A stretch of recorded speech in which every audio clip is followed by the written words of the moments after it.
Momen haru orang tua dua mahasiswa UNP korban erupsi Marapi gantikan anaknya wisuda.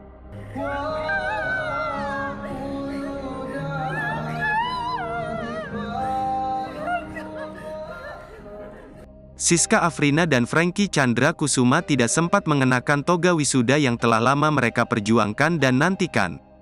Hal ini karena bencana erupsi Gunung Marapi pada Minggu, tanggal 3 Desember tahun 2023, telah merenggut nyawanya. Dua orang mahasiswa Universitas Negeri Padang ini semestinya mengikuti wisuda hari ini Senin, tanggal 18 Desember tahun 2023, di Auditorium UNP, Air Tawar, Kota Padang. Meskipun begitu, UNP tetap mewisuda mereka dengan mengundang keluarga. Penyerahan ijazah dan toga diserahkan langsung Rektor UNP Prof. Ganefri. Pada momen wisuda keluarga korban juga mendapatkan bantuan santunan dari BKSDA Sumbar. Mereka datang dengan membawa foto Siska Afrina dan Franky Chandra Kusuma. Suasana haru dan tangisan mewarnai wisuda. Keluarga korban tampak disalami Rektor UNP dan Bupati 50 Kota Safarudin.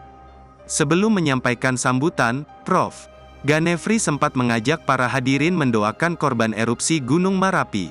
Ia mengatakan keempat orang mahasiswa, yakni Franky Chandra Kusuma dan Siska Afrina yang keduanya merupakan mahasiswa Prodi S1 Pendidikan Nonformal FIP yang sedianya merupakan bagian dari lulusan wisuda periode ke-133 UNP yang akan dilaksanakan hari ini. Sementara dua orang lainnya adalah Reyani Zahra Fadli merupakan mahasiswa baru dari Prodi S1 Keperawatan FPK dan Liarni mahasiswa Prodi S1 Tata Rias dan Kecantikan FPP, katanya. Selain mahasiswa UNP, dua orang alumni UNP juga menjadi korban erupsi Gunung Marapi.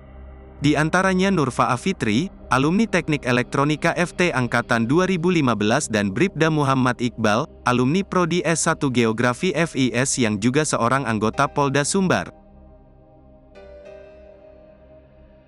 Download Tribun X sekarang, menghadirkan lokal menjadi Indonesia.